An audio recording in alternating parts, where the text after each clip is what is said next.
Está começando agora mais um Greenvolt Talk e hoje eu e o Lucas queremos trazer para vocês algumas novidades que nós vimos na AgriShow. Gente, o solar está tomando conta do agronegócio, do campo, trazendo muitos benefícios, muita lucratividade.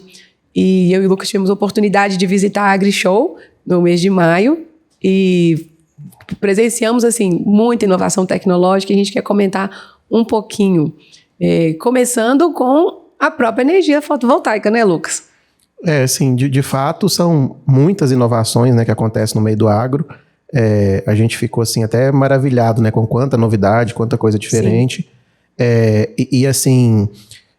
Um dos desafios muito grandes que a gente viu sendo comentado lá é justamente a conectividade, né, no meio rural, porque Exato. Hoje as máquinas são tão avançadas, fazem tudo via GPS, internet, e para você aproveitar o máximo, né, desses equipamentos, você precisa de conectividade.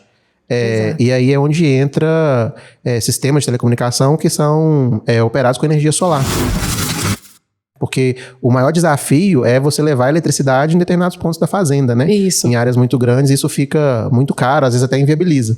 E com o sistema de energia solar, você consegue ter ali uma estação de telecomunicação 100% autônoma, né? Onde você quiser, no meio ali da sua produção, com um custo muito baixo, né? Tanto de investimento quanto de manutenção. Então a gente começou a ver automação, robotização e várias vezes movidos por energia solar. As placas fotovoltaicas agora elas não estão mais só nos telhados, né, ou nas instalações de solo. Elas estão ali nas máquinas, exatamente nas máquinas.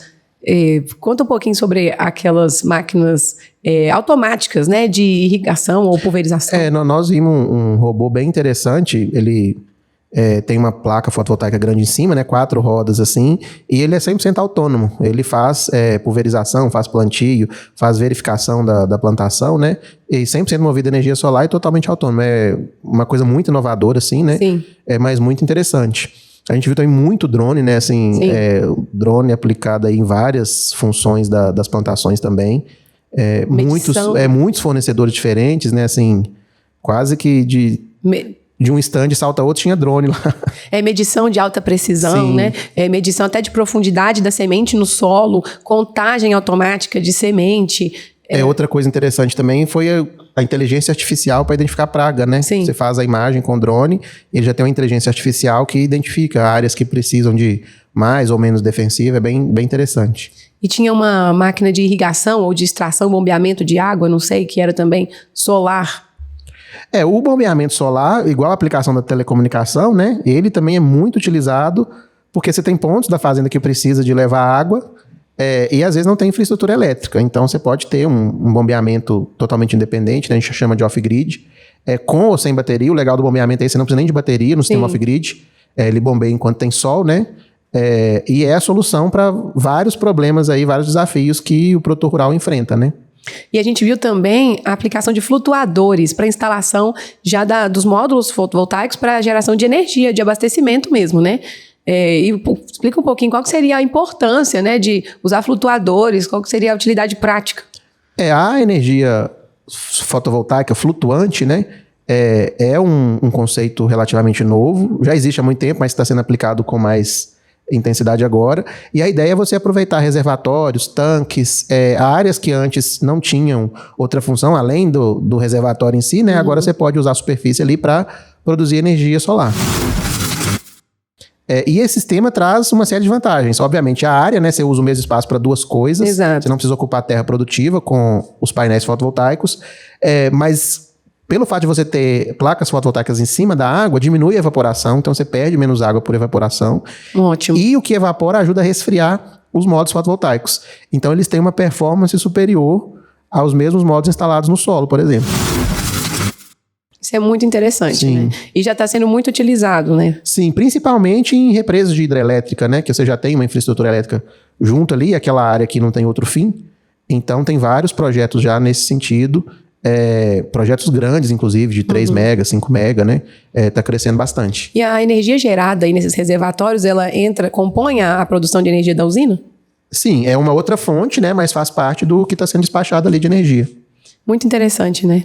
E outra coisa que a gente viu foram as máquinas elétricas, que estão ampliando cada vez mais, né? Então, a gente tinha...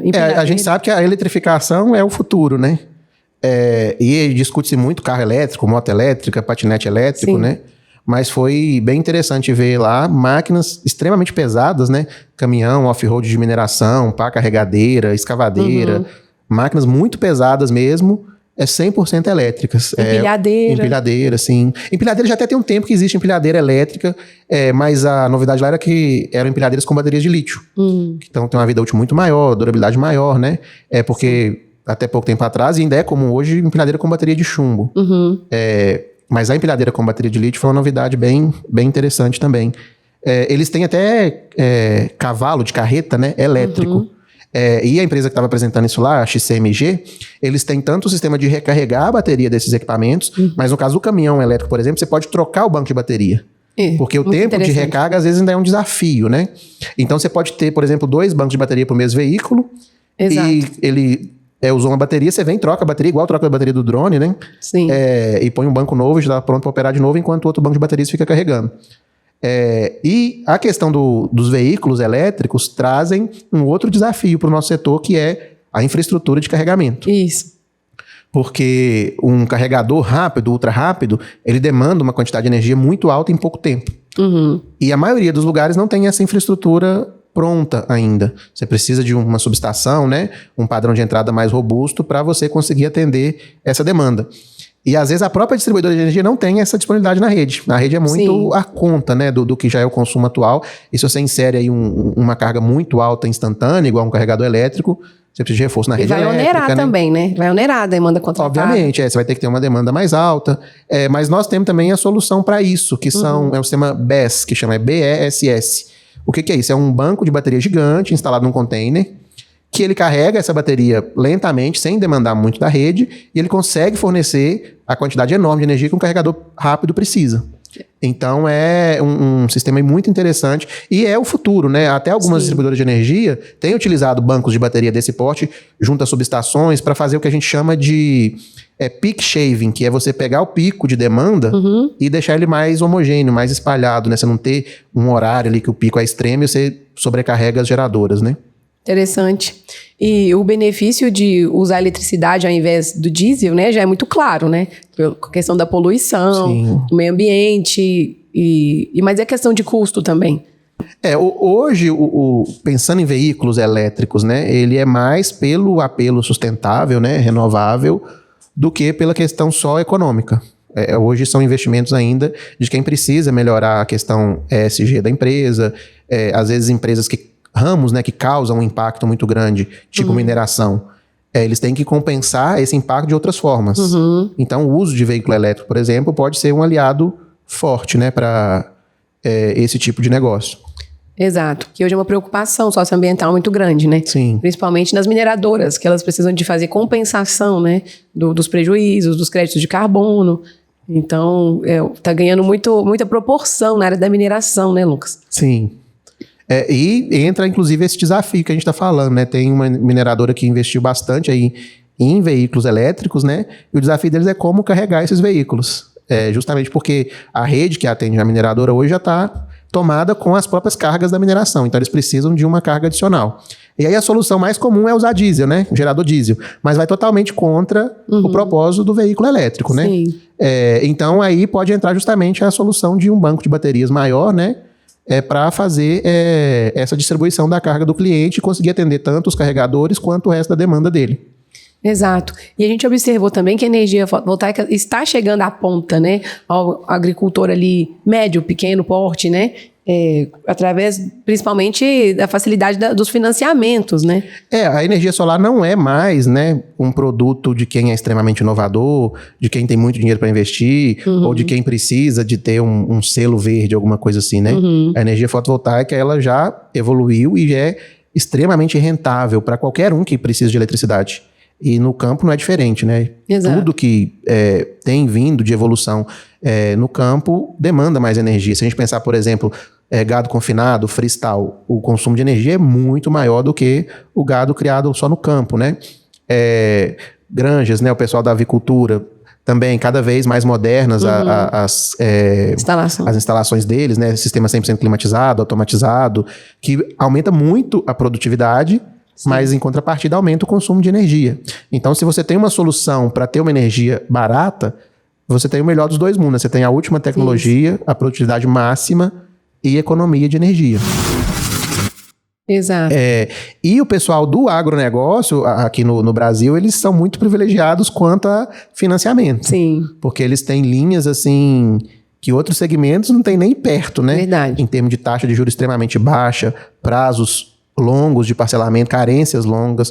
Então, um produtor rural hoje consegue instalar uma usina, economizar aí por um ano o que ele gastava de energia sem gastar nada, nem com financiamento, e começar a pagar esse financiamento só depois de um ano. E ainda vai ser uma fração do que ele pagava de conta de luz. Ou seja, você troca, né, a conta de luz por uma parcela menor do que o valor da conta. Você põe dinheiro no bolso imediatamente. Imediatamente, exato. E o payback, por exemplo, das granjas, como é que tá? Em torno de quanto tempo? Então, o retorno do investimento para um cliente aí que tem a tarifa rural, que inclusive está perdendo vários incentivos que tinha, né? Ela já está ficando muito próxima da tarifa comercial, está em torno de 3 anos e meio. É muito rápido. Sim. E com relação ao freestyle, por exemplo, o que os nossos clientes comentam é que eles fizeram um investimento para confinar o gado, esperando aumento na lucratividade. E, de fato, aumentou a lucratividade, mas a conta de luz foi uma surpresa. Eles não imaginavam que a conta de luz fosse ser tão alta. Sabiam que ia aumentar, mas não imaginavam que seria tanto. E que isso meio que anulou ali, né, aquele benefício do aumento da lucratividade até eles conhecerem a energia fotovoltaica. Que foi o complemento ali daquele investimento. E aí, de fato, agora eles conseguem perceber, né, no bolso o benefício de ter confinado o gado. Da mesma forma que você tem o freestyle, que é o gado confinado, né? A avicultura já é confinada há muito tempo, né? Então, eles já são acostumados, assim, a ter um gasto alto de energia em relação à produção deles, né? Uhum. Mas esse gasto também ele vai aumentando à medida que as tecnologias vão evoluindo, né? Uhum. Tem algumas granjas clientes nossos, por exemplo, que o aquecimento ainda é com lenha, com caldeira.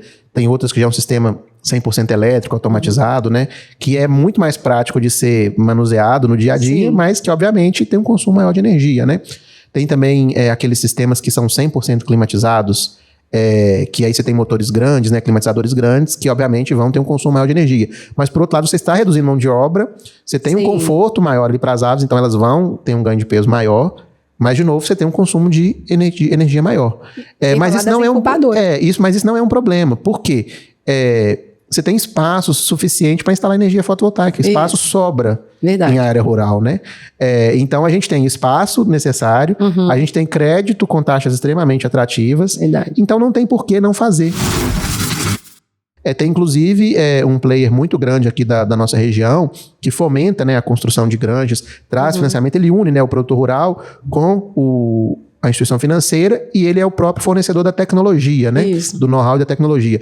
E eles não fazem mais nenhum projeto sem energia fotovoltaica. Exato. Porque a viabilidade do projeto com energia fotovoltaica é muito maior. Verdade. Então, para quem ainda não tem, né? É um produtor rural, tem uma avicultura, pecuária, vale a pena dar uma olhada, fazer uma análise, porque você está deixando dinheiro na mesa. Então, isso a gente está falando do aviário de criação, né? Para corte e postura. E falta falar das incubadoras, que são, assim, consumos absurdos de energia elétrica, né? Então, eles já estão até, às vezes, no grupo A, a maioria das vezes. E para eles também é uma compensação, assim, absurda, né? Na conta de energia. E temos tido também vários projetos pilotos, né? Na região, onde estão implantando para se tornar a regra, né? Sim. Então, tudo isso comprova como que a energia solar está se democratizando, atingindo todos os níveis, né, de produção, todos os tipos de mercado, e cada vez atingindo mais o pequeno produtor também. E mesmo para quem tem a tarifa rural ou tarifa de irrigação, tem se tornado muito viável. E a Greenvolt está nesse mercado e convida você, produtor rural, a fazer um estudo de viabilidade, né? Estudar a implantação desse projeto e o retorno do investimento para vocês. Com isso, a gente finaliza mais essa sessão de Greenvolt Talk e vamos continuar trazendo novidades do mercado aqui para vocês de primeira mão. E convidamos a seguir nas nossas redes sociais. Temos o Instagram, o YouTube, o Spotify, onde vocês vão conhecer mais a fundo, ficar por dentro desse mundo da energia solar. Até mais.